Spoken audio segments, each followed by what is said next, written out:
Dana, we're ready? All right.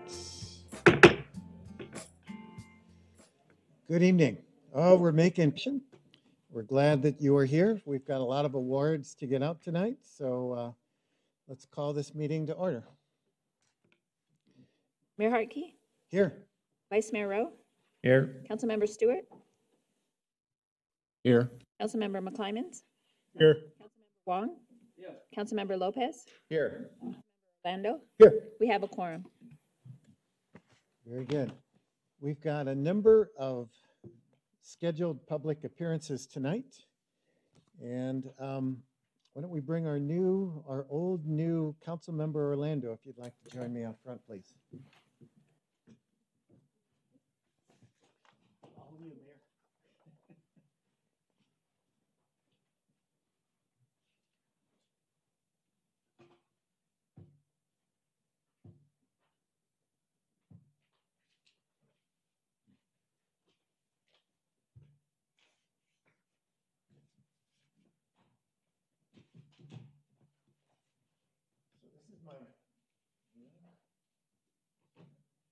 This is my first study session, so if I mess something up, I'm going to be looking off to the right here to keep me online, right? Very good. All right. We'd like to start with a proclamation. Go Red for Women Month, American Heart Association, and Go Red for Women. I'd like to call up Renee Johnson to please come join us. And we have a proclamation.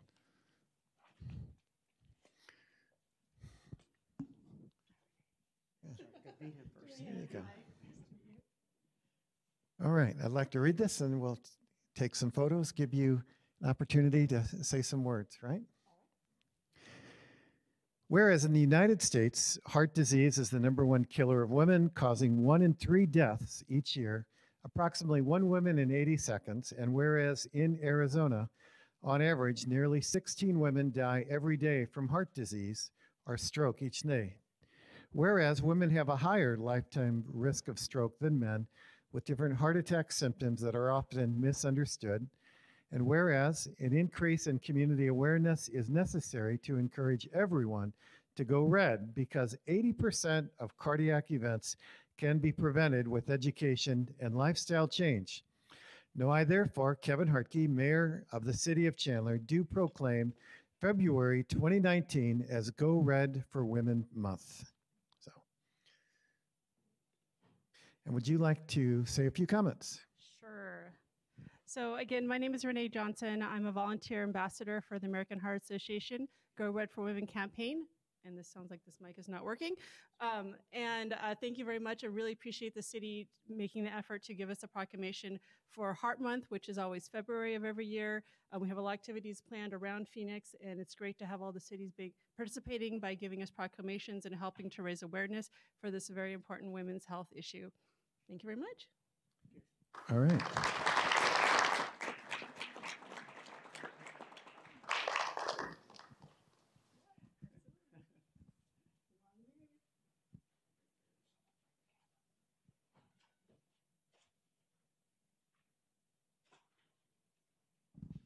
Thank you again. Thank you. All right. Seems like we're on. Next, we'd like to recognize the Parade of Lights reward winners. So you may or may not know this, but I'm actually a Parade of Lights float winner twice, back in the early 2000s. So this will be kind of fun to recognize this year. So can Ermelinda come on up? Ermelinda Llamas is our coordinator of Chandler Community Services special events tonight. Good evening, Mayor and Council. It's my pleasure to present to you the 2018 Parade of Light winners. The Parade of Lights has a long-standing tradition within the community, and this is our way to recognize all their hard work and participation. The Parade of Lights has 9 categories in which we will be presenting plaques to our winners this evening. I will invite the representatives from each of the groups to come up when their organization is recognized and accept their award. Let us begin. Our first category tonight is the Best Lit Musical or Dance Group. Being awarded second place is the Instituto del Folclórico Mexicano. You would think I could say that correctly, and I can't, unfortunately. And accepting on their behalf is Selah Perez and Natalie Bahina. If you would like to stand, we're going to take a picture with everyone together. Thank you. First place is awarded to USA Dance Company. Unfortunately, they are unable to be with us tonight, but we'd like to congratulate them for all their hard work. Our next category is Best Lit Community Group. Being awarded second place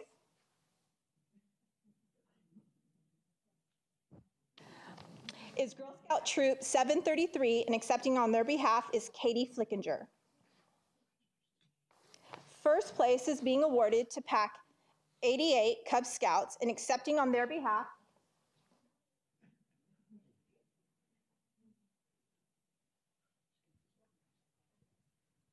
go ahead,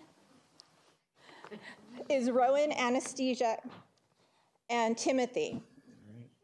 Are you going to take that handout? Along with Cole. Here you go, guys. Councilmember Orlando. Our next category is Best Lit Automotive Group. Second place is being awarded to Elzabra, oh my goodness, thank you. I'm so bad tonight. Elzabra Shrine Transportation Group, and accepting the award on their behalf is Paul Houghton. Thank you, Paul.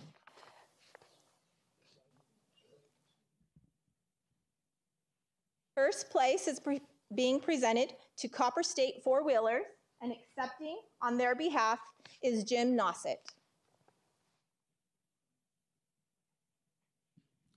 Congratulations, Jim. Thank you.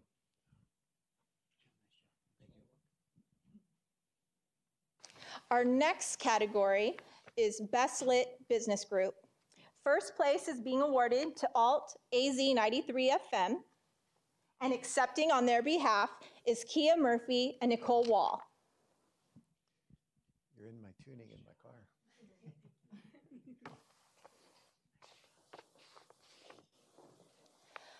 Our next category is one of a fan favorite. It's our biggest and brightest. Second place is being awarded to Daughters of the American Revolution, and accepting on their behalf is Susie Medley.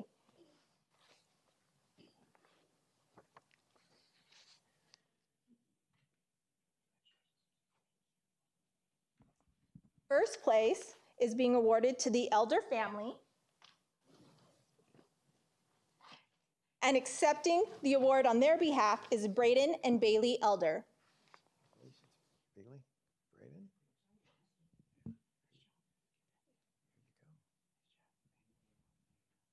All right. Our next category is Best Lit Mascot. Being awarded first place is American Furniture Warehouse, and here to accept the award is Corey Daigle and JJ, the American Furniture Warehouse Tiger mascot.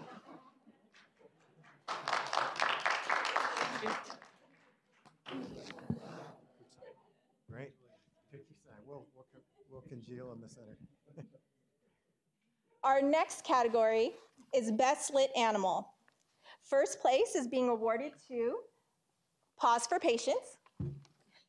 And here to accept the award is Marlene Martinez. Expected an animal. I would have brought her if I knew he was coming. Yeah. Our next category is Judge's Choice. Folclórico de Santa Maria is being presented this award, but unfortunately they are unable to be with us tonight. We again congratulate them for all their hard work on their float. Our final category is Pride of Chandler. Tonight it is being presented to the Elder family, and accepting on their behalf is Morgan and Ashton Elder. Wow. Congratulations. 2 awards.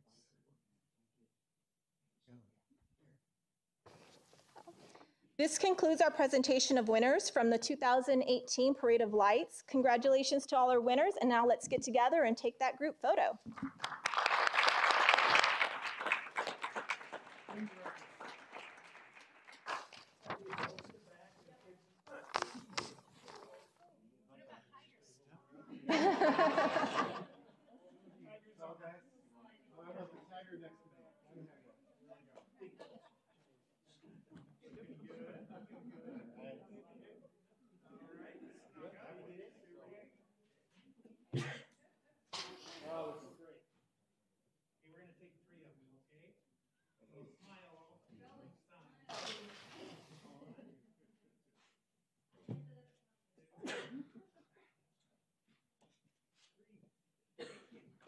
Plenty of time for the paparazzi.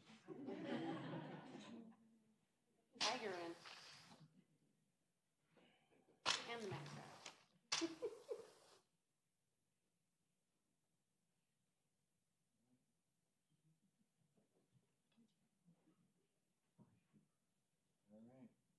Very good.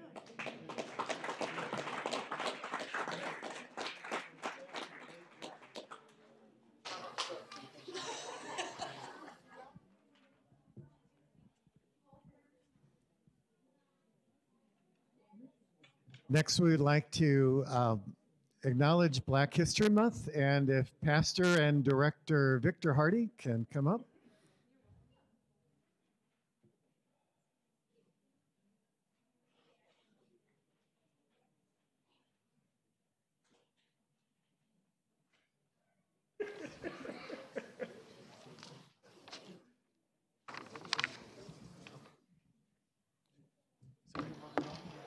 Comments from there?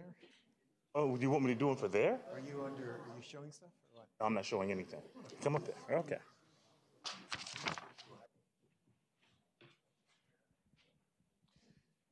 We like hanging next. Thank you, Mayor. Thank you, Council, for letting us, the Chandler Men of Action, speak on this occasion. It is with pride and humility that we address this council on African American Month. The truth of a people's struggle is truth in history.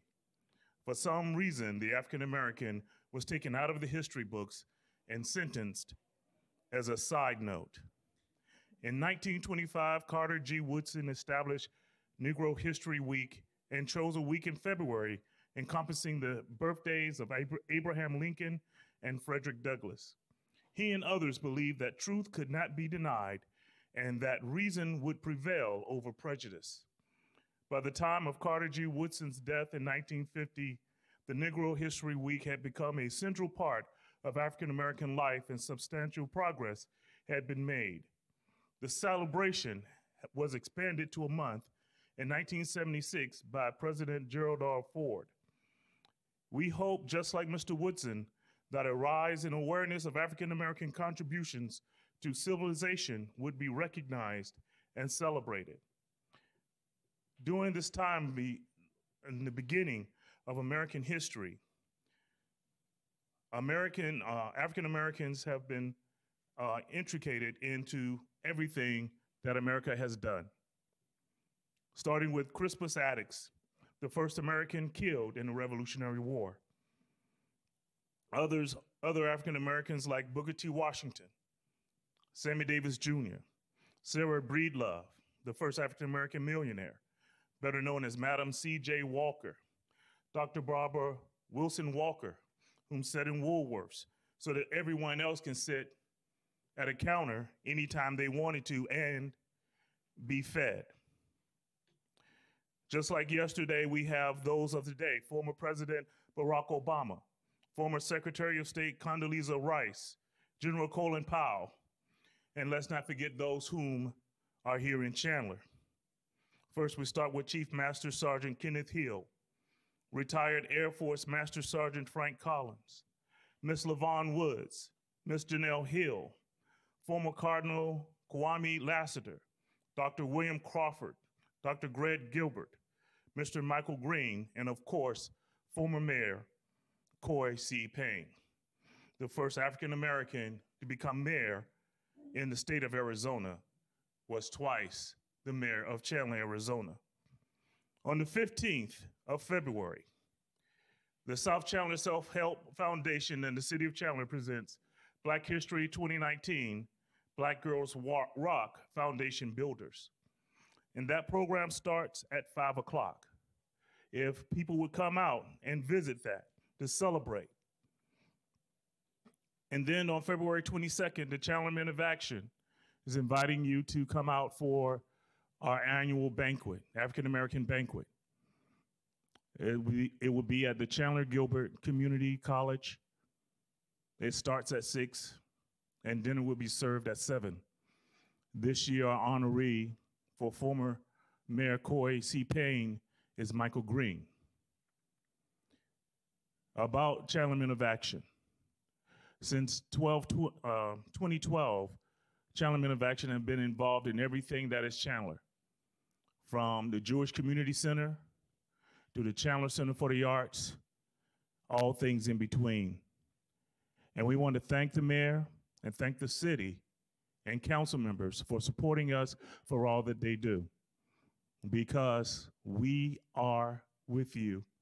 We are doing things for you and with you, and we will never forget what has been done to others.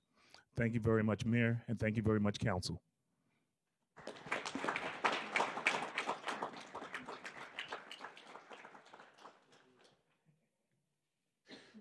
All right, those conclude our scheduled public appearances. We'll move on to our agenda.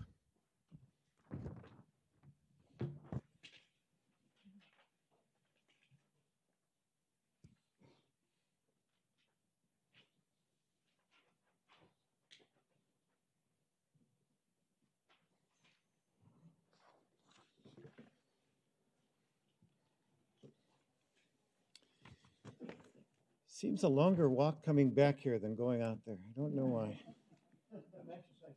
Yeah. Council, tonight is our study session, and a couple of you have called in some things for discussion. I want to start with Councilmember Orlando. You had some questions in regard to combining some items number 2, 3, 4, and 5 to start with. That's correct, Mayor. Just one question on those. So really what I want to know, Mayor, thank you, is the time framing on these projects, the beginning, the end, and duration. I think these are great projects happening in our city. There will be disruption, obviously, in some of the areas, so it's good to get this on record. So that's why I asked Mr. Knudsen to come out today. Appreciate it.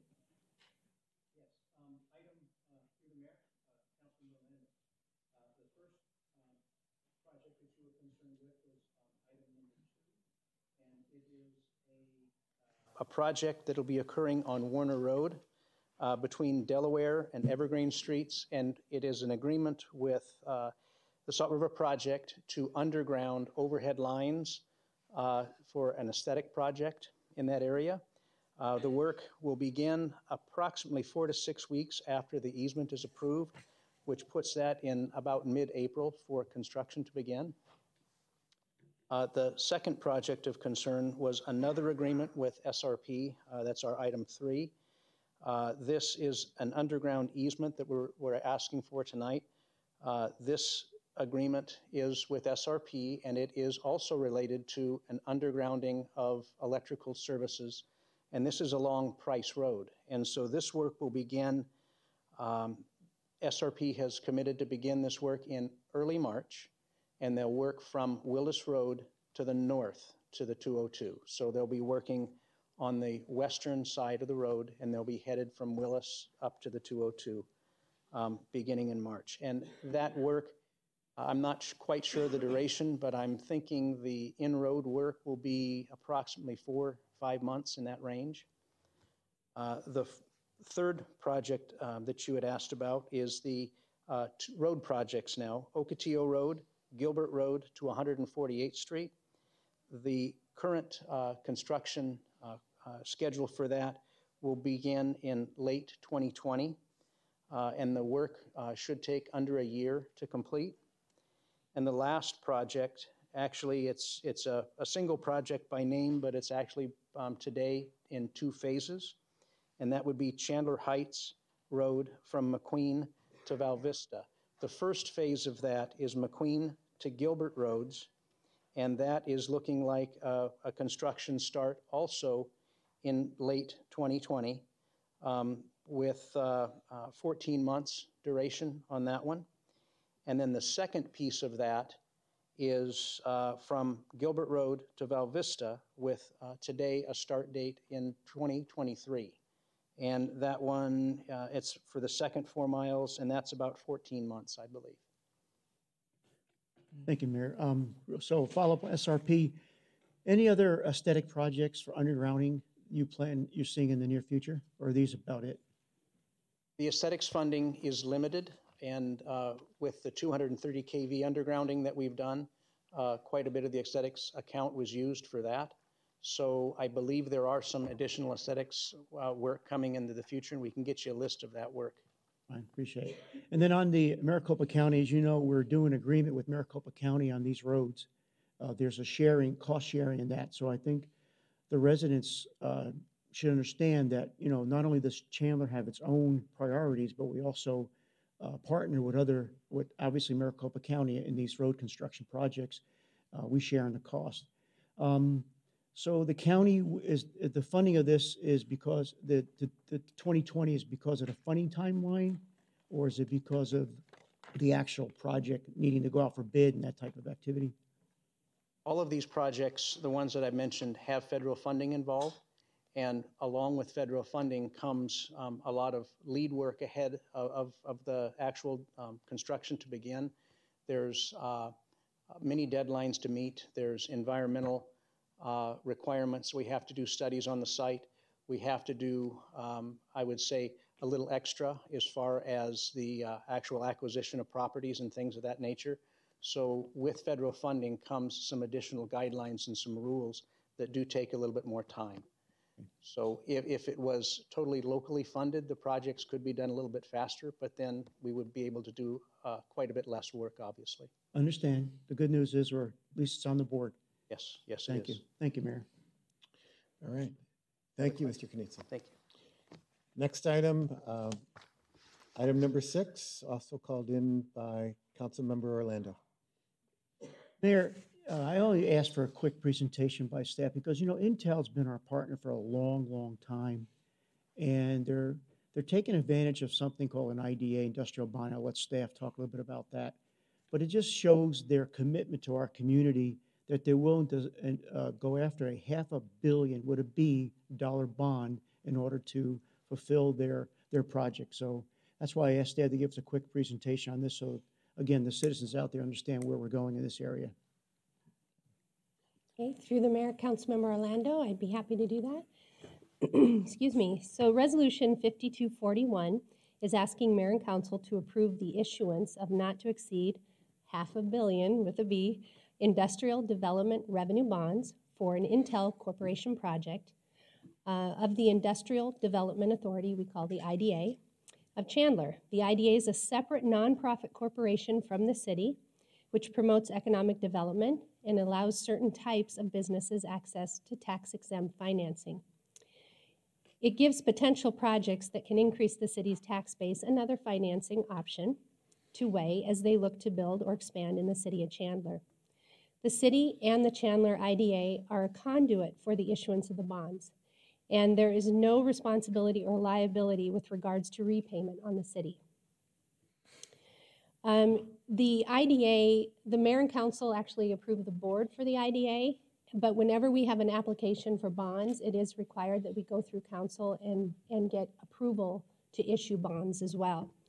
We actually don't have the IDA meeting until tomorrow morning, in which we will consider the final approval of the application. Although we are anticipating they will approve that, so we've included it on the study session this evening in hopes of its final approval on Thursday evening. And I also have Jason Bagley from Intel here, as well as Tim Pickrell, the bond counsel for Intel, but he's happy to come forward and talk about the project a little bit. Thank you, Jason. Thank you, Don. Mr. Mayor, members of the council, I'm Jason Bagley, Director of State Government Relations for Intel. Delighted to have the opportunity to share with you briefly what's happening at Intel and to be able to answer any questions that you may have regarding this, this agenda item. For those who may not be as familiar with the company, we have been around in Arizona for quite a long time. The company this last year celebrated 50 years of success as Intel, and we have been in Arizona. Next year we'll celebrate 40 years in Arizona. So we have been operating in Chandler for a very long time, been very committed here, and have been growing. We've now grown to 2 sites in Chandler. One is now primarily a research and development site with some engineering and a number of other company functions that are located there. And then our Ocotillo site, which is our large manufacturing site located here. Just since 1996, Intel has invested close to $30 billion in manufacturing capacity here in Chandler. That is a significant amount of investment. It speaks to our commitment and the job creation that goes with that. And Intel every year has about a $5.5 billion annual economic impact, which is significant. And we are spending close to $1 billion with Arizona companies every year as part of that business impact. And so we're very proud of that. Our employees are heavily engaged, as you know, in the community, very active. And in fact, as part of our 50th anniversary this last year, we had a challenge to really get out and make a difference and express our appreciation for the success that we've had in all of our geographies. And we achieved that, which was well over 1 million hours contributed across the company by well over half of our employees. And the Arizona site is no different. And each year in fact, I believe it was last year, we were able to generate about $36 million to area schools and nonprofits here in the Chandler and in the greater Phoenix region. Very, very proud of that. What we do in our manufacturing, at our manufacturing site is phenomenal. We currently have 3 factories that are producing as fast as we can possibly go. We are in the middle of a $7 billion investment to complete Fab 42 and to bring that online. We are also connecting our factories with links. And this is something that is going to enable us to be extremely more efficient and to take advantage of opportunities to address market needs that are out there. We'll be able to run multiple process technologies. We'll be able to move in maintaining a contiguous clean room environment with these links. We'll be able to move our products to different areas of the entire manufacturing environment at Ocotillo in order to meet market demand. And so it's going to even further cement the Ocotillo site as an incredibly important place for Intel to be producing. Just a couple of really interesting things. A lot of people know we have manufacturing here and we have really big factories where it happens, but it's kind of amazing what we do. Intel is producing about 10 billion transistors per second. 10 billion transistors per second. And we're shipping products, this is company-wide, we're shipping a product about every 25 seconds. Goes out the door to our customers. And in our clean rooms, our clean room workers are walking. They walk about an average of 5 miles a day per their shifts. So there's a lot of activity going on, and it's just phenomenal what takes place there. To enable that innovation that's happening at Intel requires a tremendous amount of support.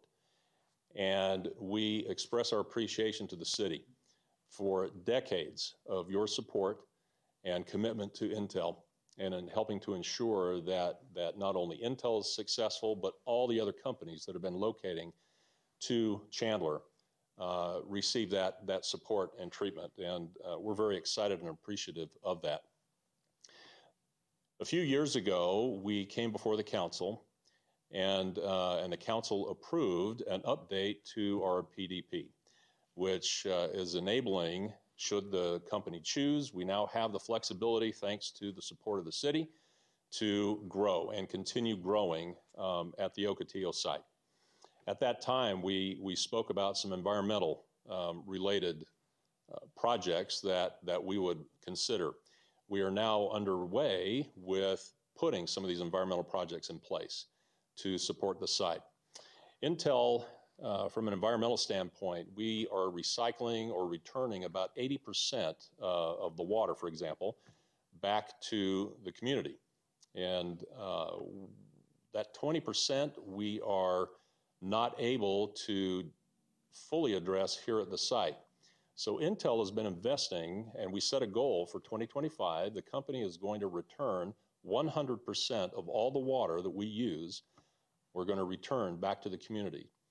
In order to do that, Intel is investing in projects in the watershed to help reduce the reliance on water, changing crops, working with ranchers and farmers and others to help mitigate the impact of water usage and be able to put more water into the watershed. Here in Arizona, we have 7 projects that are currently underway in the watershed that affect Arizona, and those projects are going to deliver about just under 500 million gallons of water savings a year. All of that's going to go back into the watershed. The company right now, we are over halfway to our goal of being able to return 100% of the water that we use back to our community. So we're well on the way. There is some important projects that we have underway on site to help recycle and reuse water. And this is where the bond comes in. As Ms. Lang indicated, this opportunity gives Intel a chance to utilize capital in a very competitive and more efficient way. And this is a program that we have worked with the city on a few times now over the years, and it's been very, very successful. Market conditions are such that that the company sees this as an advantage to be able to have further impact with the capital that we have available to spend. And so this bond project will enable that. We are seeking approval for $500 million of approval. We have in excess of that, in excess of those costs underway at the site for environmental projects, whether it's water recycling or a number of other environmental projects that support the manufacturing operations at Ocotillo. So this is helping to address a significant chunk of that as part of that $7 billion that we're spending. If you go out to the Ocotillo site now, you have a hard time finding parking.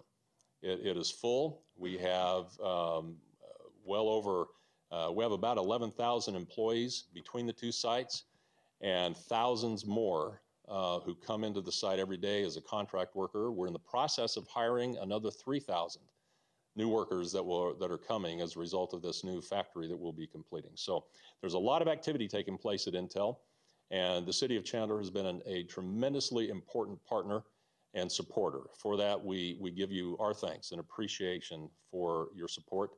And with that, I would be happy to answer any questions you may have. Thank you, Mr. Bagley. Mr. Pickrell, we continue to be happy to have Intel inside of Chandler. Thank you very much. I think our next item is item number 7. Again, Councilmember Orlando. Yeah, Mayor, it's another company moving into Chandler. Another good news story. So I've asked staff again to give us a little presentation of what's going on and some of the background of the company. All right. Mr. Miranda.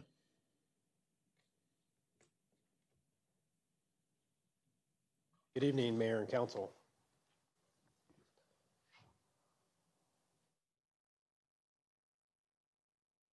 Happy to be before you this evening. Yes, we have another good news story. It's something that Chandler should be very proud of, and it's our agreement with, or potential agreement that you'll be taking action on Thursday night. It's a development agreement between the city and Voya Financial.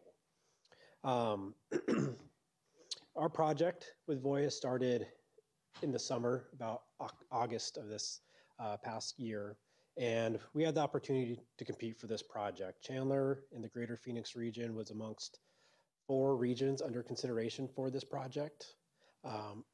As the company went through their site selection process, we continued to stay engaged with them, and we put together a package that allowed us to make an effort to close the competitive delta we have between Chandler and those other regions.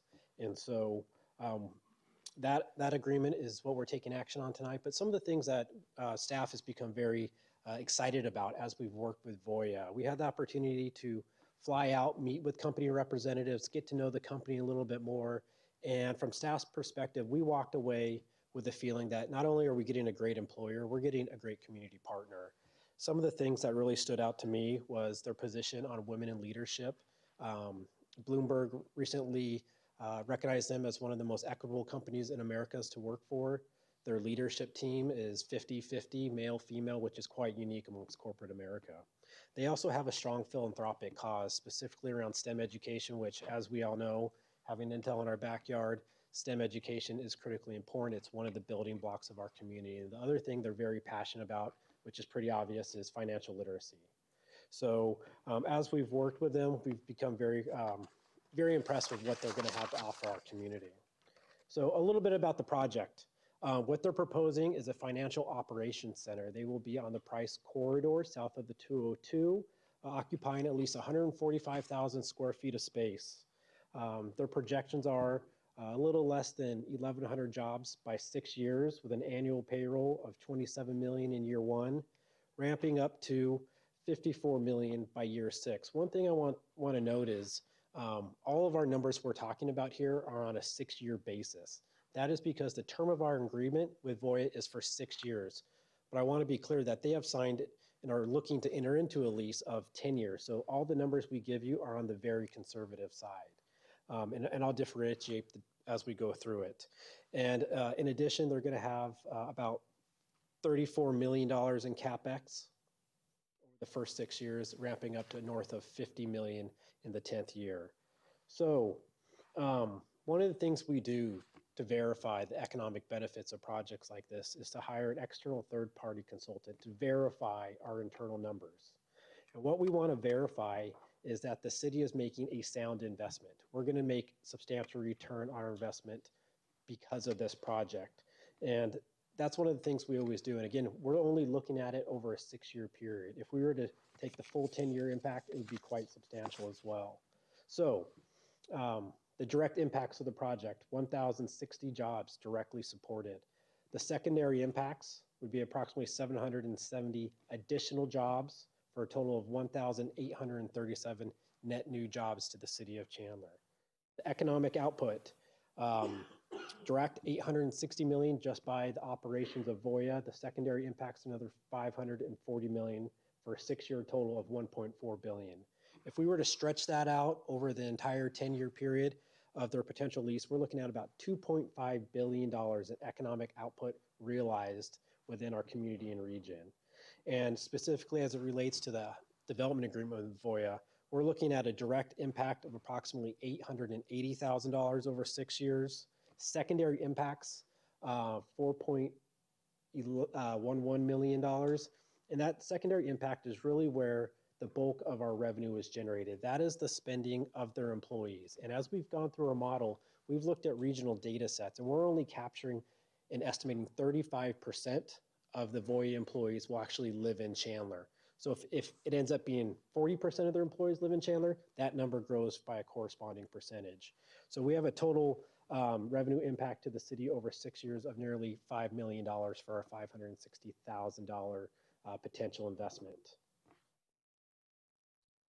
Just to look at this graphically, so just on the direct to direct, which is, from an economic development perspective, we want to be as conservative as possible and have those numbers in mind. We're looking at a net revenue to the city of $350,000. And then total revenues versus incentives for the direct, indirect, and induced, we're looking at a net revenue of $4.4 million to the city. And I keep saying city because we're only looking at it from the city of Chandler perspective. This doesn't take into consideration the other revenues that our public sector partners will recognize, such as our school districts, the East Valley Institute of Technology, those other taxing jurisdictions that will benefit from the presence of Voya within our community, the economic impact they will have. One of the other things that we don't model in here is our tourism side. That's been a major effort within the City of Chandler economic development, is to become more ingrained from a tourism and economic development perspective. So one of the things that we've approached Voya with is putting specific language into the development agreement that encourages them to utilize Chandler lodging, hotels when appropriate, so we can further that economic impact outside of just the numbers I presented to you tonight. And again, like every deal, we have the city's financial interest in mind. We want to protect the city's potential investment. They are performance-based. We're not providing any upfront payment.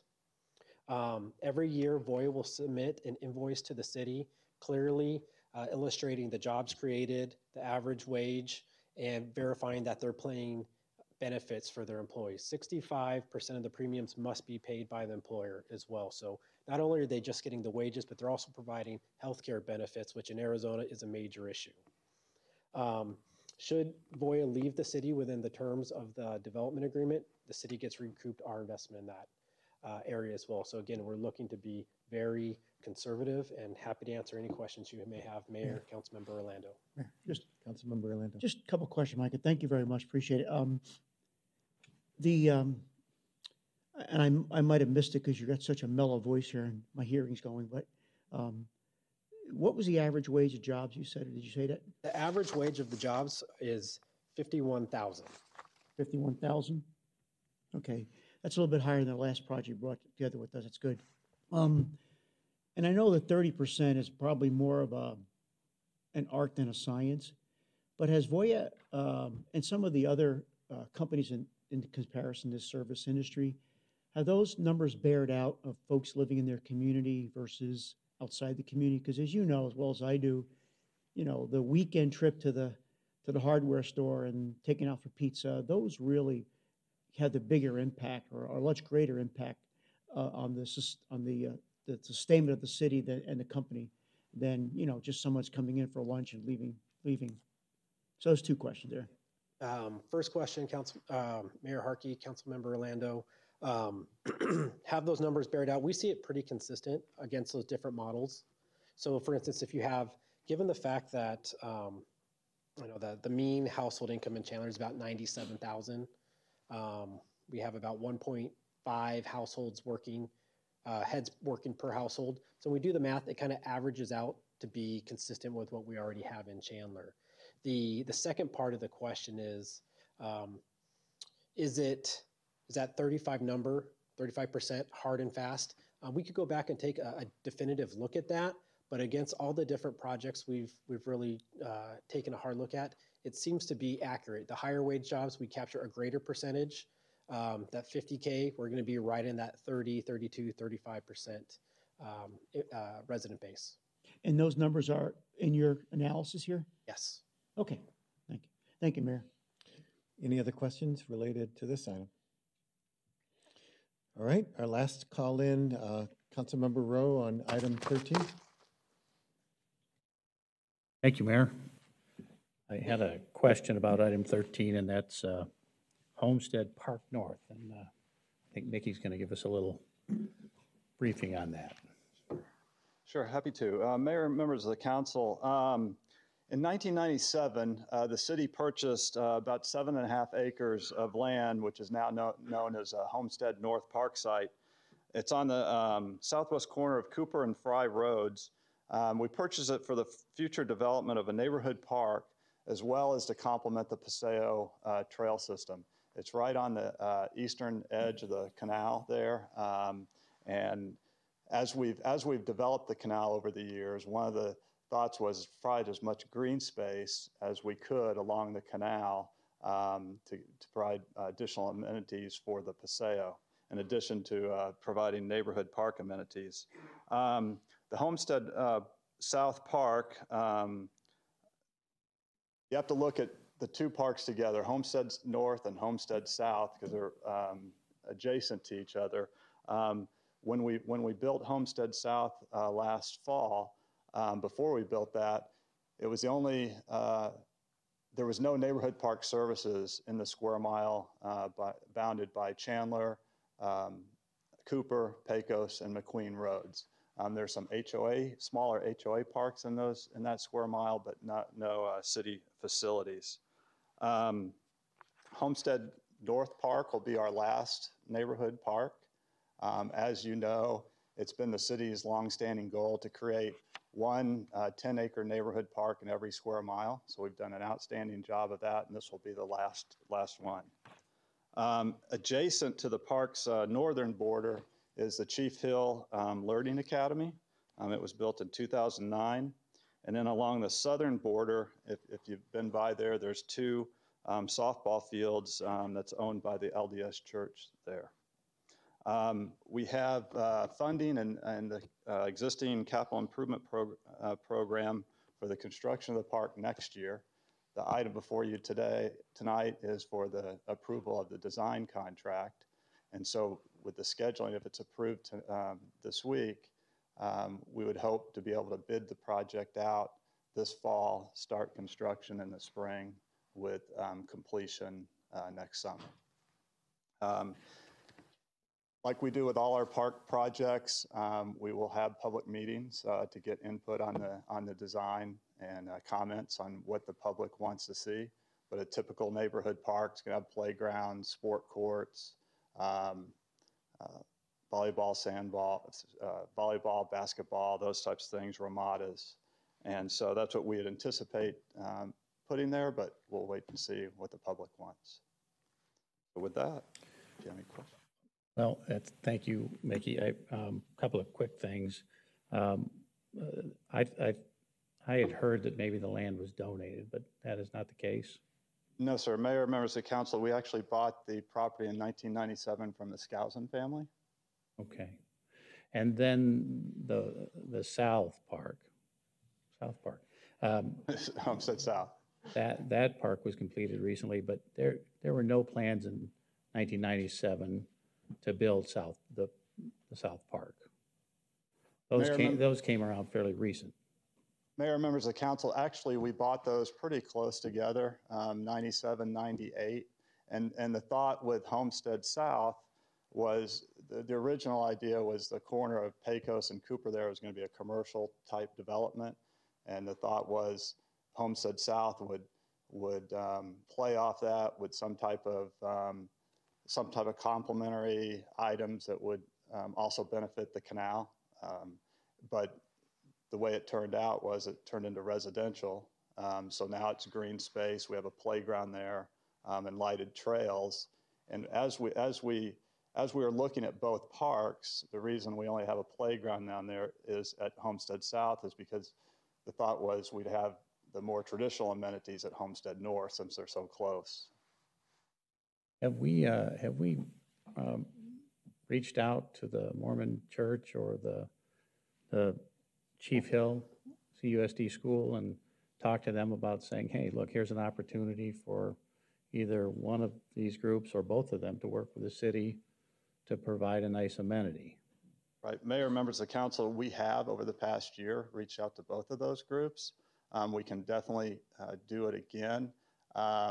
We actually had an agreement with the school district because at Chief Hill they don't have any recreational amenities at their school, and they were going to just put some grass seed down, until we built the park. But they haven't done that, and I haven't heard from them, so they haven't taken advantage of that. But we can definitely contact those groups again. So it isn't really my intention to try and turn the ship or put the brakes on. I mean, planning is planning, and so way back in '97, somebody thought this was the idea, and that's been reaffirmed and kind of put off, I think, a little bit. But I do kind of a park. If we spent $2 million to build this park, that's a significant expenditure, and then $50,000 a year to operate it. And so I want to be supportive. I don't. Parks are important. They're an important part of Chandler, but in order for me to be supportive, I think that there needs to be at least some sort of an agreement with, if not one or both of those potential partners, especially the school district. Those are my comments. Thank you. Any other additional comments? Yes. Councilmember Lopez. So, again, on Homestead South, though, I recall that there was some agreements that were made with the Fulton developer of the housing neighborhood, that there was some land because of just the way they had laid the houses out. There was some land swamp, I don't remember, that went on. But they went ahead and did a lot of that construction, and I don't know much how the bill they footed, but that was kind of a little bit of a public-private partnership, if I recall correctly, that we actually were able to save and recoup some monies for Homestead South. Is that correct? Yes, sir. Mayor, members of the council, you're exactly correct. There was a development agreement between Fulton Homes and the city, and they actually constructed the park for us. And along the Consolidated Canal, along the eastern side of the Consolidated Canal, there's a swath through there that's actually in the floodplain along there. And so there was some land swaps and that type of thing, which allowed them to make their project more viable. And then it allowed us to actually put in the park sooner, you know, with them building it. Okay, thank you. Yeah. Councilmember Wong. I checked the map, right at the south of the location, there's a KK Skousen Park. What is that park? Is that private or it? Mayor, members of council, that's actually, depending on what map, that's Homestead North Park. Okay, so that's our park. That's what we're building. Okay, so that means we have two parks together. Mayor, members of council, yes, we have Homestead North, South, which is right off of Fry, and then Homestead South, which is right off of Pecos. That's part of that's mislabeled. That's not there. That's okay. Thank you. All right. Councilmember Stewart. Can you give me a brief timeline on when this park was discussed, or when is this just like all ramping up right now? Or how long has this been in the works? Mayor, members of the council, it's been a part, it's the overall park system and the philosophy of developing one park in every square mile has been in our Parks and Recreation Master Plan since, well, last one we did was in 2000. And it was talked about then about buying, you know, property in every square mile. And then as far as development goes, it goes as of need, you know, and as the trail developed. And since the two, Homestead North and Homestead South, are so close together, the thought was Homestead South would build because of the commercial development that never happened, or, you know, so we were just kind of waiting. And then when the full This all kind of just spun up recently? In the past couple of years, probably. You don't, I mean, when did the first conversation come about? So we've got the KK Sorensen with the two baseball fields. We've got a dirt lot in front of it and then a dirt lot to the north. So when did this conversation start with actually this particular park? So if we're in the consultation phase right now, right, it's really just kind of started to bubble up right now, right? Mayor, members of council, yeah, what we do is when we start the design process, we go out to the neighbors and see what they want, similar to every park project that we do.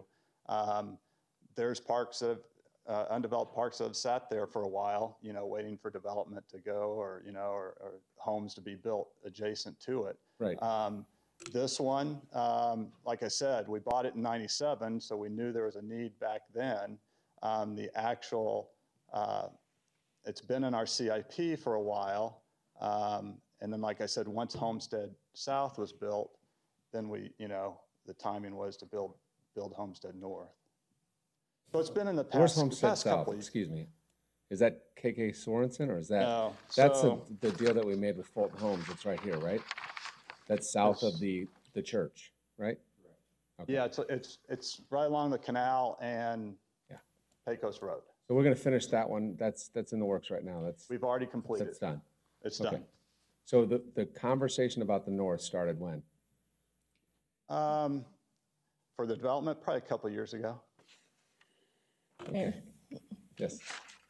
Mayor, Councilmember Stewart, as Mickey pointed out, this has been in the capital improvement program for quite some time. I believe this is one of the projects that was actually pushed out during the recession, if I remember correctly. So it had already been in the CIP even during that time frame. It was pushed out. It was brought back in, and it's kind of been making its way forward through the CIP over the course of the time. And then I know just in the last 3 or 4 years, we've delayed it for sure once, if not 2 times, in order to do other projects before it. So it has now made its way up to the next year or 2 of the CIP. Okay. And that's where I say, you know, the last couple of years, it's finally gotten close enough where it's. Understood. In your expert opinion, would it make more sense to use those funds to develop a tumbleweed or a park that's probably going to get more usage? There's real no access to this park from the neighborhood across the street, which is a 6-lane road. And then you've got a school to the north, and then a canal to the west, another baseball field with some dirt out in front of it, and then a church. Right. In your expert opinion, would you think it might make more sense to use those funds somewhere else? Yeah, Mayor, members of council, actually, there is a connection across the canal. We put in a pedestrian bridge there. And since there's no municipal parks in that square mile to the east, or I mean, to the west, yeah, I mean, I think people would definitely use it. They don't have the amenities in their development now. And I think more so, it's going to be a definite amenity for the Consolidated Canal and the Paseo Trail as people use that amenity as well. Okay. Yeah. Makes sense. Thanks. Any other questions on this item? Seeing none. These are all the items that have been called in, Council. Is there any other things that you'd like to talk? Seeing none. We have part 2 of our budget study session. So we're going to resume in the exec councils and study session concluded.